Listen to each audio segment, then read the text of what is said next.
This episode is brought to you by Progressive Insurance. Fiscally responsible, financial geniuses, monetary magicians. These are things people say about drivers who switch their car insurance to Progressive and save hundreds. Visit progressive.com to see if you could save. Progressive Casualty Insurance Company and Affiliates. Potential savings will vary, not available in all states or situations.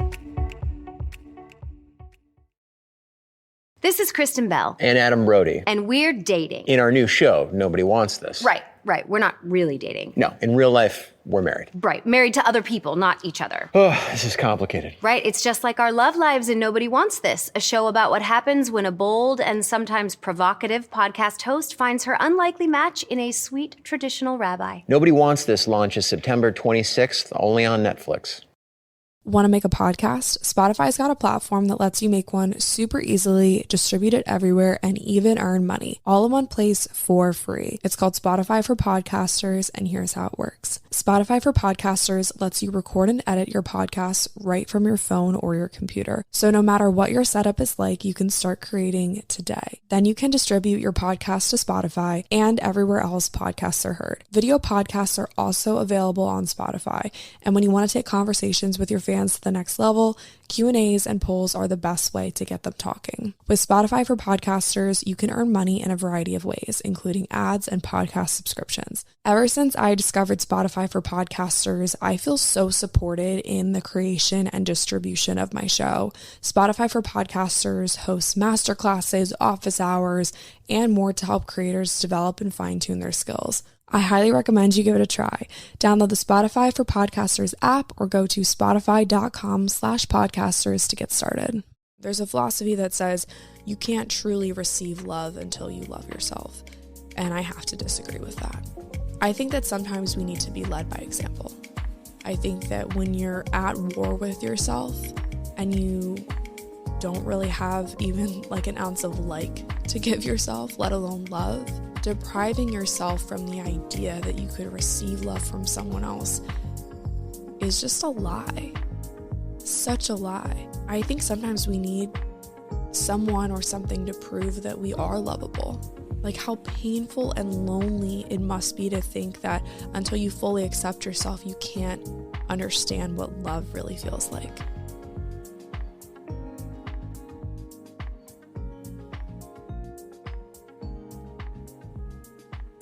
Hey guys, what's up? Welcome to or back to the show. Thank you so much for clicking on today's episode.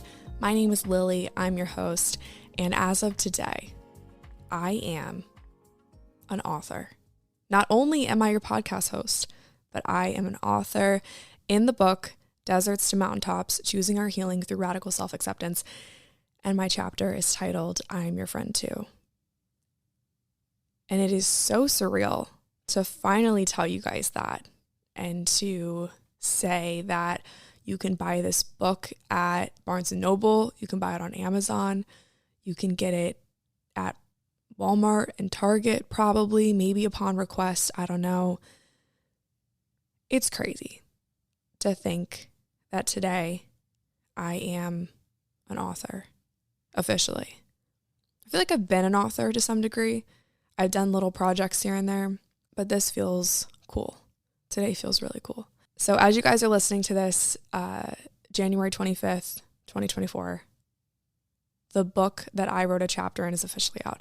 And if you have no idea what I'm talking about, that's okay, because that is what today's episode is going to be all about. If this is the first episode you've ever listened to of this podcast, thank you so much for clicking on the show.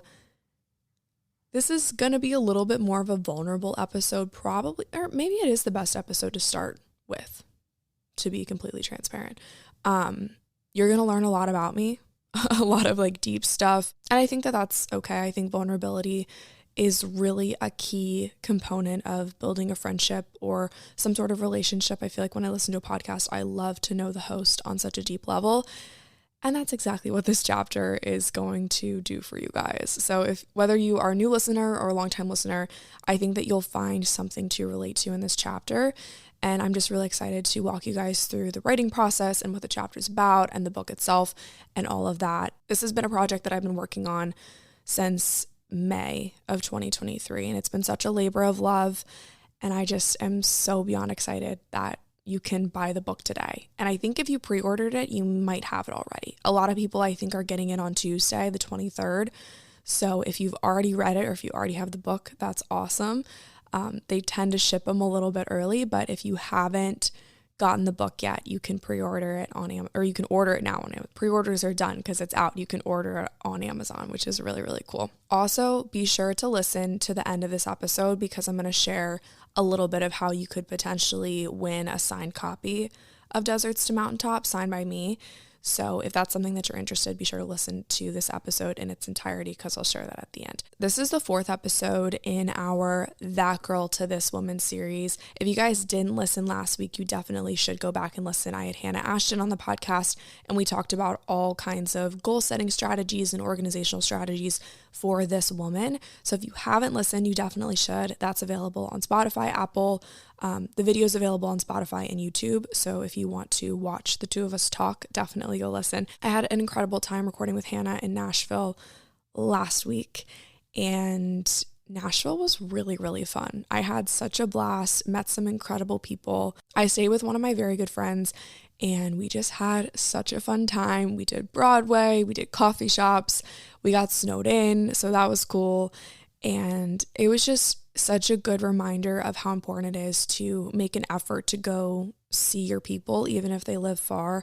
A lot of my best friends in the whole entire world do live far away from me. And it was just such a good reminder of how you can balance work and life by kind of weaving the two of them together. It was just a really cool way to do businessy things and go record podcasts, but also spend time with people that I love. So Nashville was super fun. Can't wait to go back. But if you haven't listened to that episode with Hannah, you definitely should because it was a really, really good one.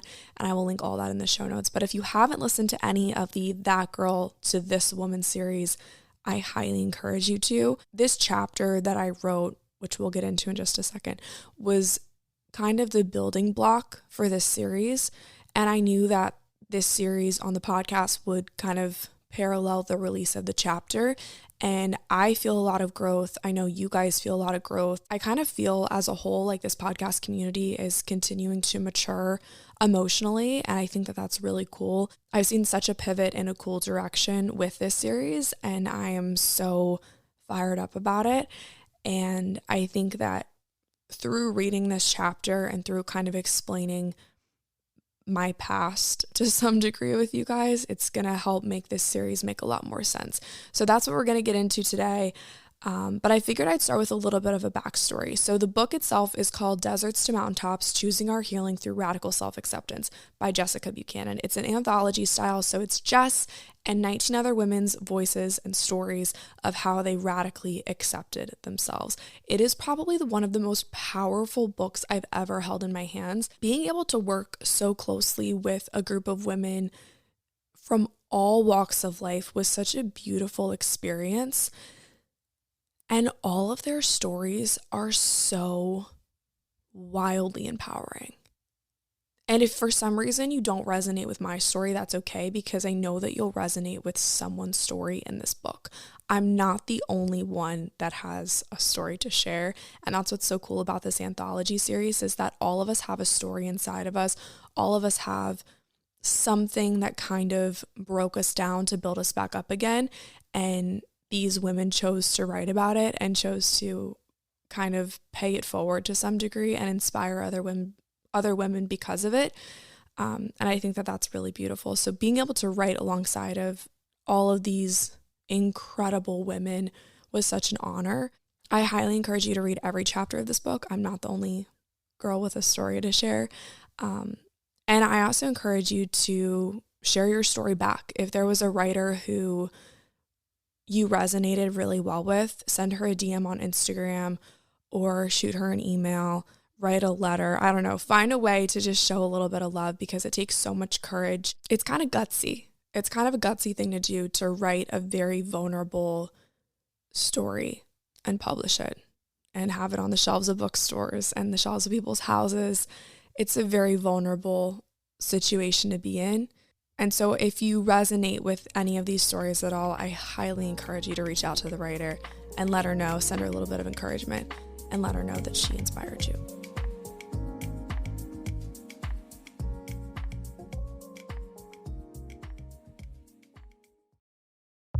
This episode is brought to you by Progressive Insurance.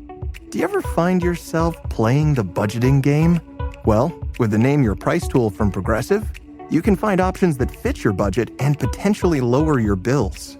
Try it at progressive.com. Progressive Casualty Insurance Company and Affiliates. Price and coverage match limited by state law. Not available in all states. eBay Motors is here for the ride.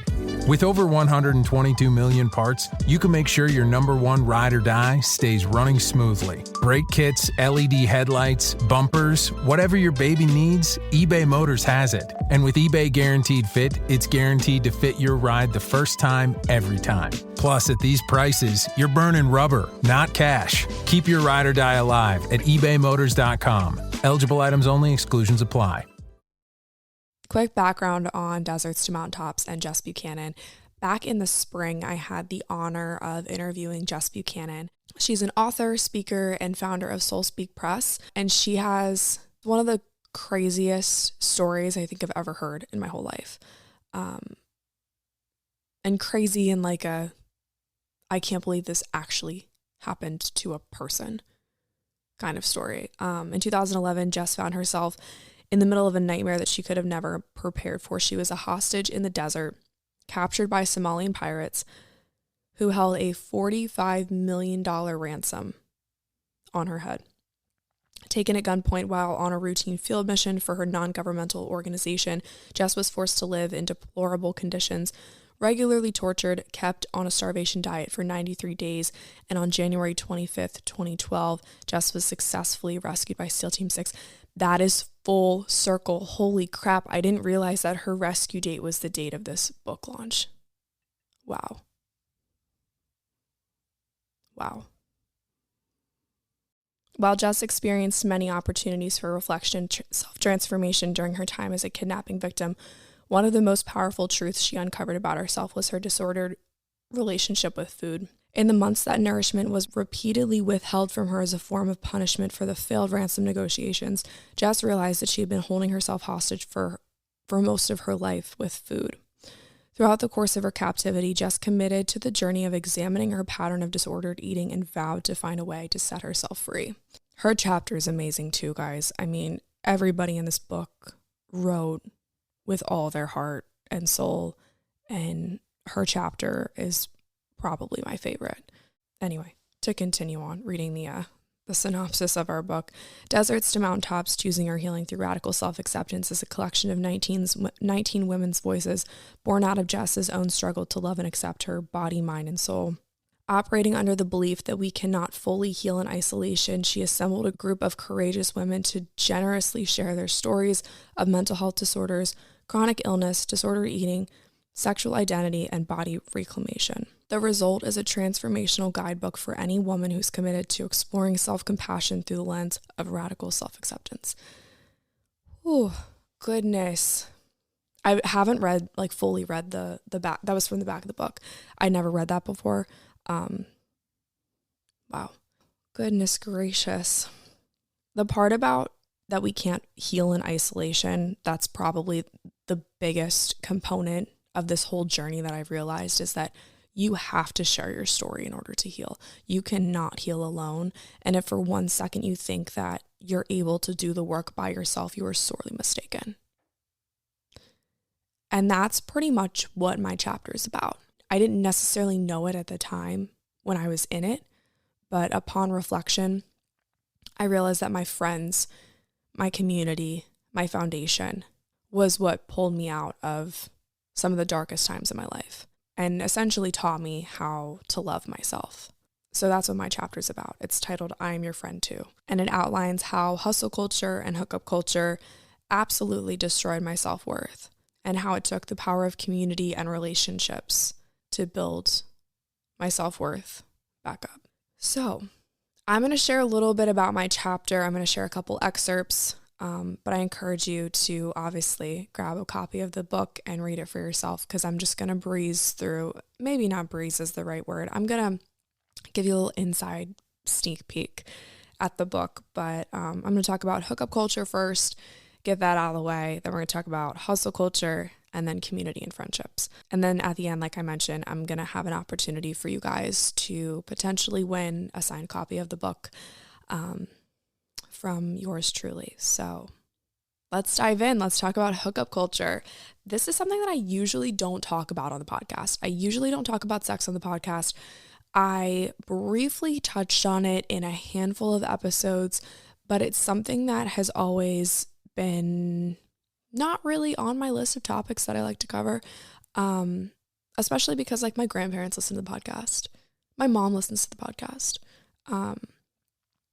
And most of them pre-ordered the book too. So I literally was on the phone with my mom 2 weeks ago, and I said to her, because she hadn't read the chapter yet, and I was like, okay, I'm finally ready to send you the chapter because you're going to read it regardless, but I just don't want any feedback.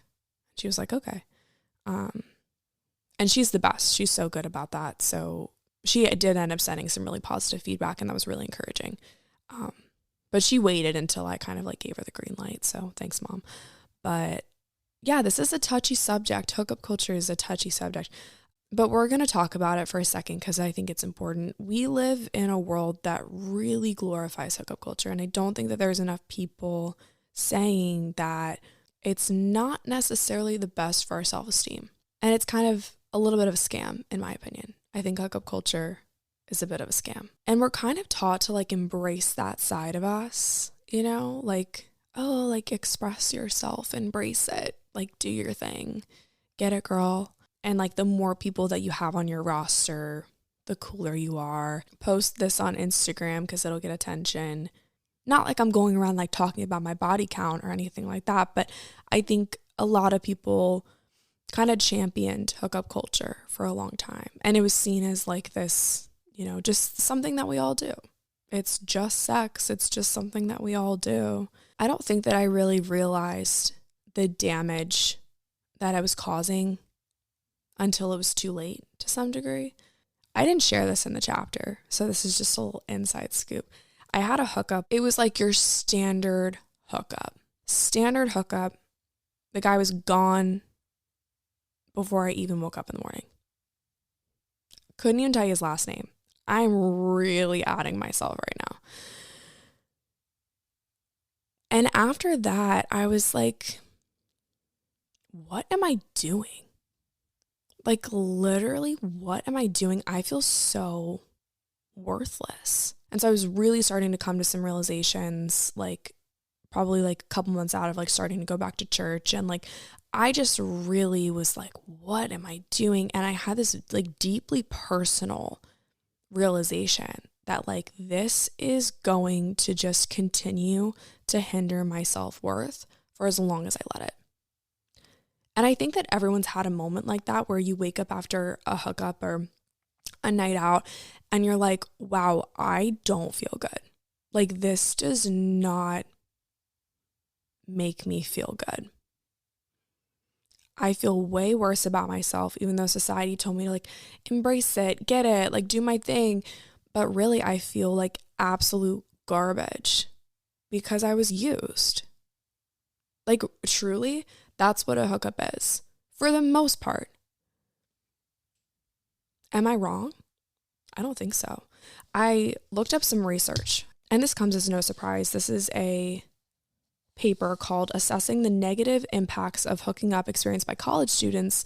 This is from the National Library of Medicine. I'll leave it linked in the show notes for you guys, but it's a short little essay. Hooking up has been defined as a casual, consensual sexual encounter between non-romantic partners.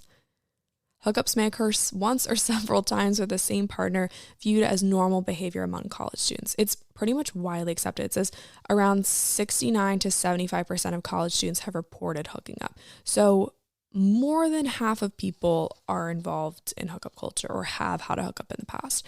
And I think that that's pretty accurate. Most of us have had a hookup. So I'm not like shaming anybody. I'm literally sitting here telling you guys that I did it too. Negative emotional responses. This is a real header on this paper. Students report that feelings of embarrassment, loss of self-respect, and regret are common. Females tend to experience more sexual regret than males following a hookup. That checks out. The source of this regret differs for males and females. regret for females is more likely to be related to feelings of shame or being used. Males are more likely to report regret over the choice of partner. Damn, that's brutal. That is a brutal statistic right there. In addition to regret, casual sex is also associated with psychological distress, including anxiety, depression, as well as low self-esteem and reduced satisfaction with life. So, I could have told you that. I think anyone who's participated in hookup culture and had a bad experience could probably tell you that.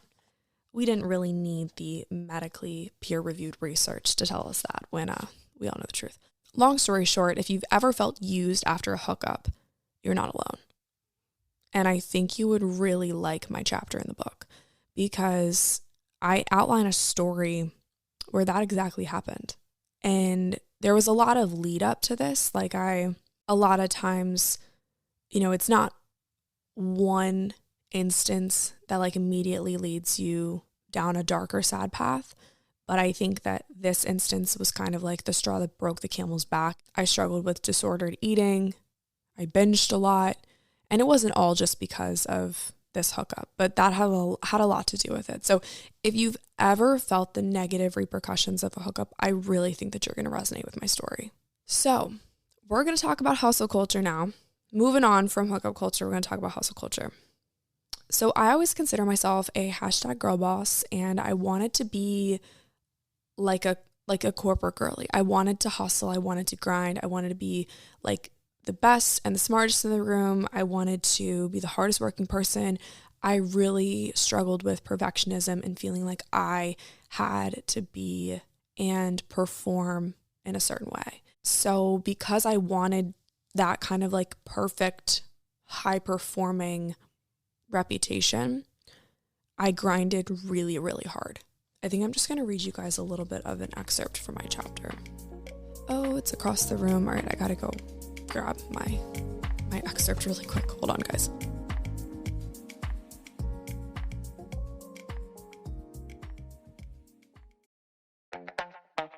This episode is brought to you by Skinny Pop Popcorn. Perfectly popped, endlessly delicious.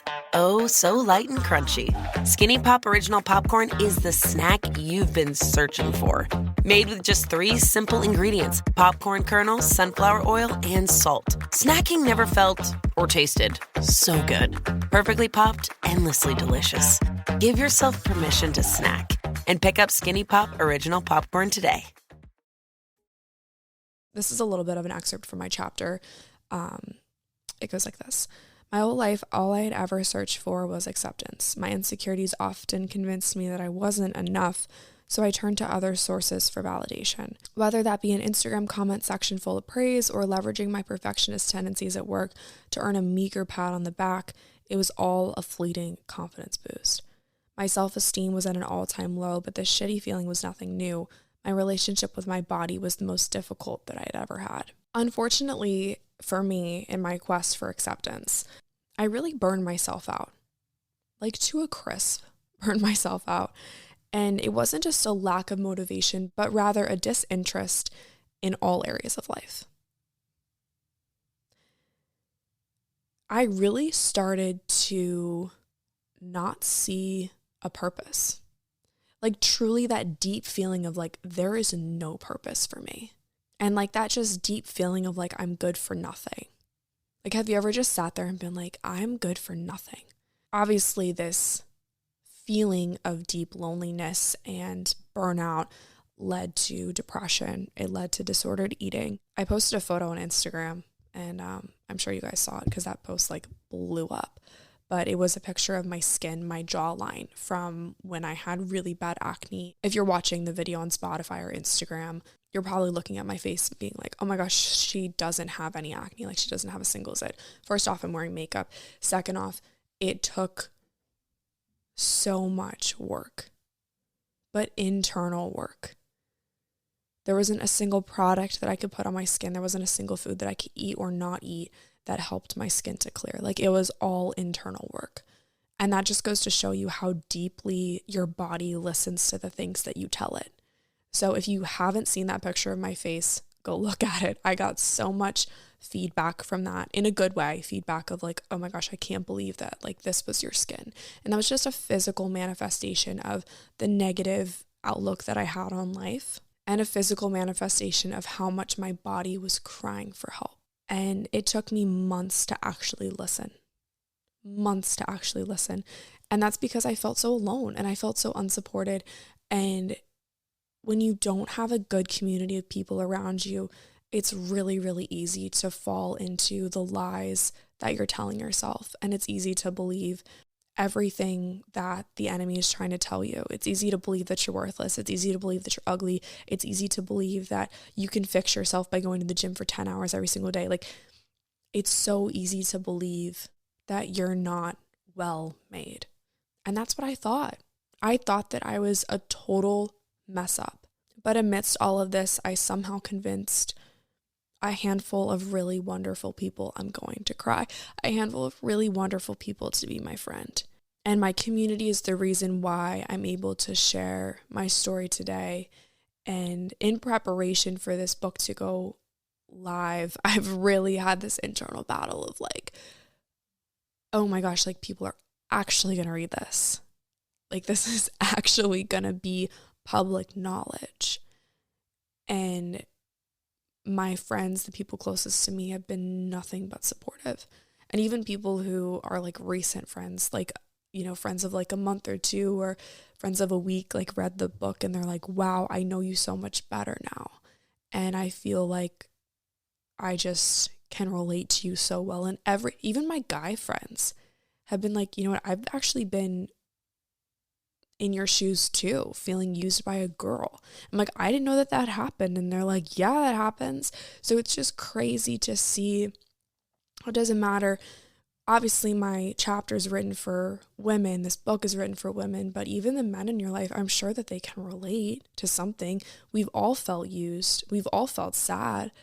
We've all felt like we don't belong in this life. Like, it's a pretty universal experience to feel worthless, and how terrifying that is. But I really think that when you suffer in isolation, all it does is make things worse. And so that's why my favorite paragraph that I wrote, this is probably the easiest paragraph that I wrote throughout the entire chapter, goes like this.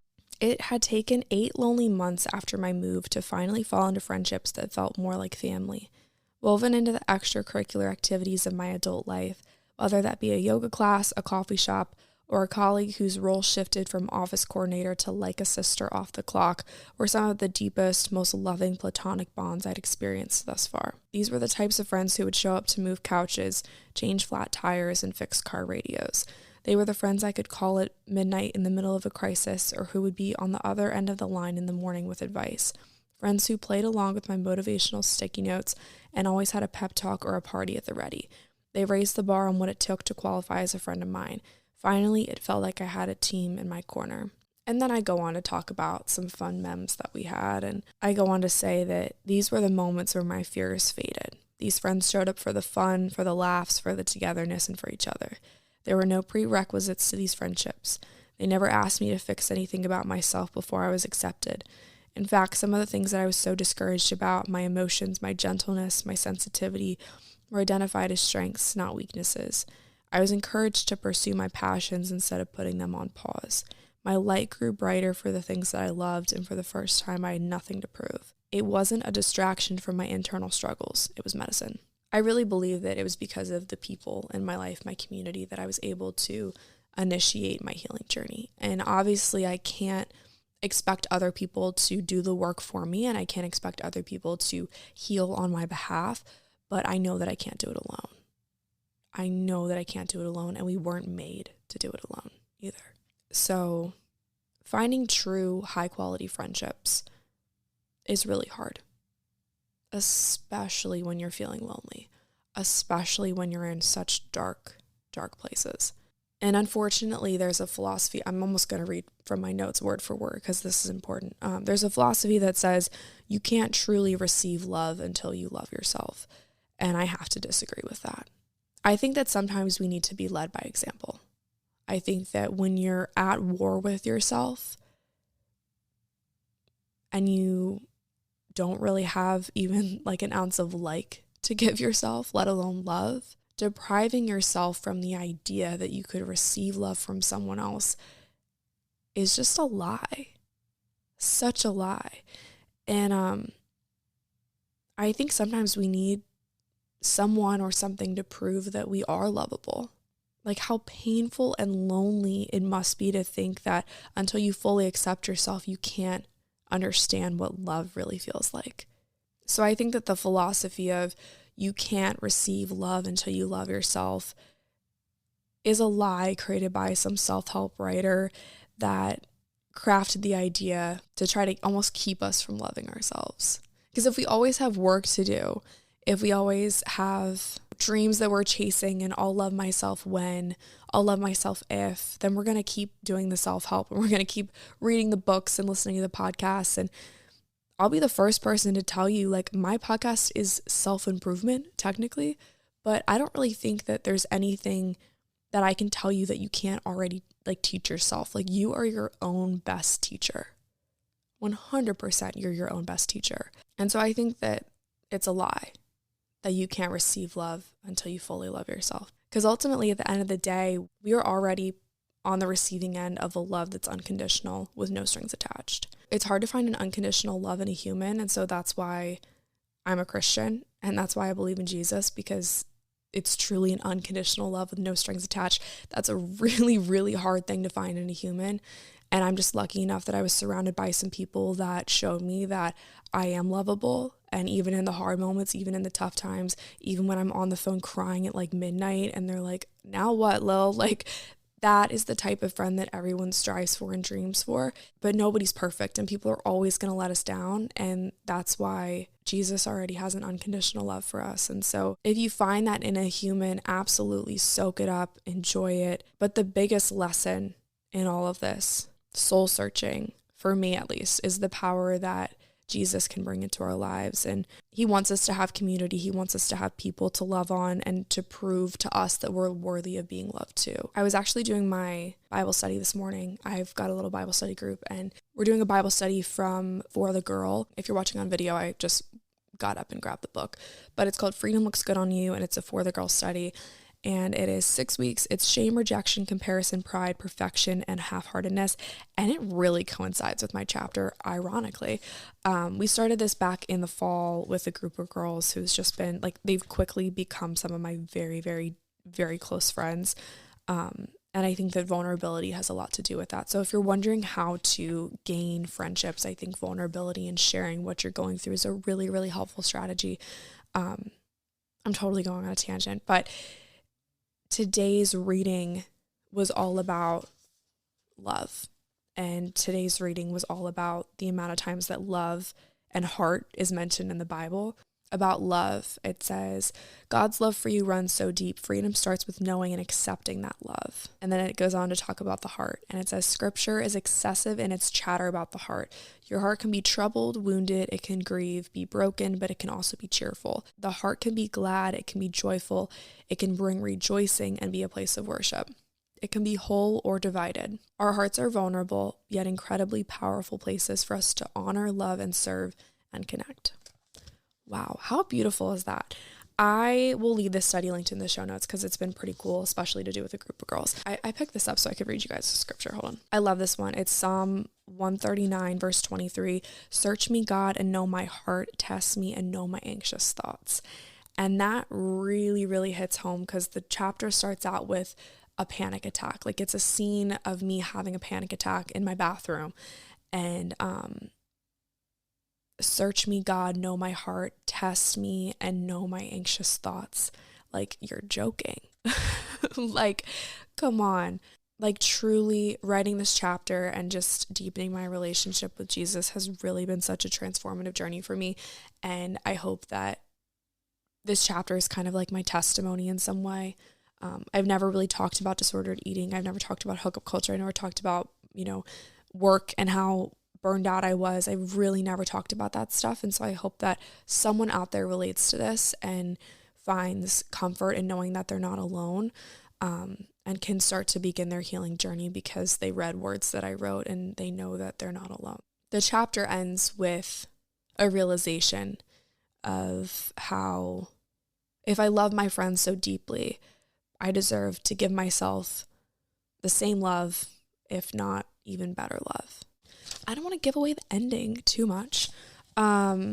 I'll give you guys like a couple paragraphs before the ending because I don't want to give you guys my ending too soon.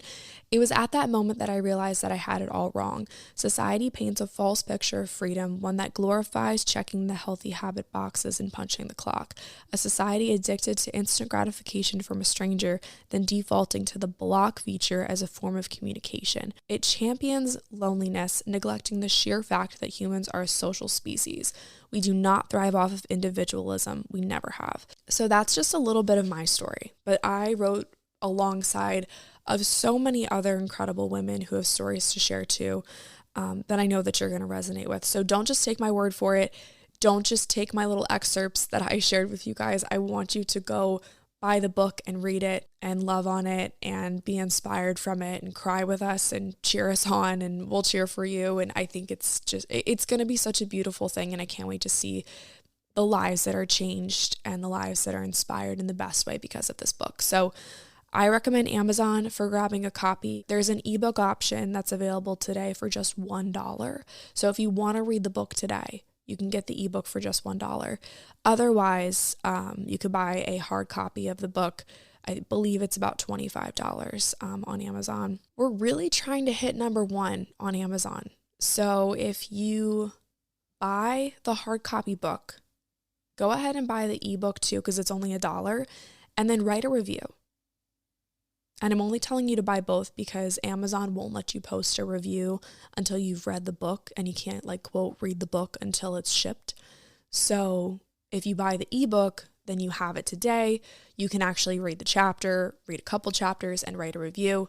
And similar to how podcast reviews work, that helps to boost the book on the charts. And then it helps other people find the book. And then it helps sales and helps the charts. So like, how cool would it be to hit number 1?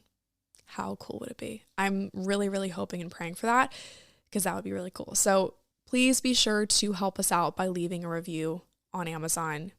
That will really, really help more than you know. It only takes about 5 minutes of your time. We are also having a book launch party in Alexandria, Virginia. Is it Alexandria or Arlington? I get the two mixed up because they're right next to each other. Okay, Alexandria.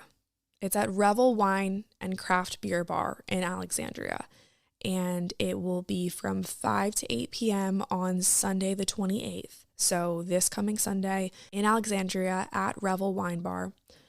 There are a limited number of tickets, so be sure to grab yours. I'm not sure how many are left, but it's on Eventbrite. I will have that linked in the show notes if you guys want to check it out. It's going to be really good. It will be just kind of like a cocktail hour type thing. There's going to be a book signing. So I'll be there. We can meet, we can greet, we can snap a pic, we can talk, we can hug, we can laugh, we can cry, we can do everything. We can drink some wine and eat some cheese and just have a fun evening together. And I would love to see you there. So if you are at all interested and you're going to be in the area, please be sure to swing by.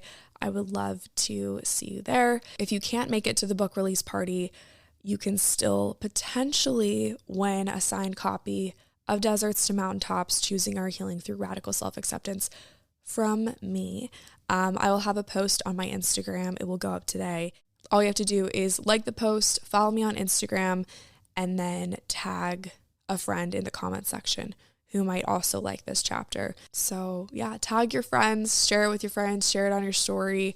And I'm just super excited to get this book in your hands and have you read my story and the stories of so many other women, because I know it's going to be so transformative and I can't wait. I'm a little scared. I'm a lot less scared than I was like 2 weeks ago when I recorded a podcast. I remember saying like, I'm terrified. I'm not nearly as terrified. I'm more excited today, I think, because I know it's going to change lives. So I'm not scared anymore. I'm more just like, I'm anticipating a lot of things.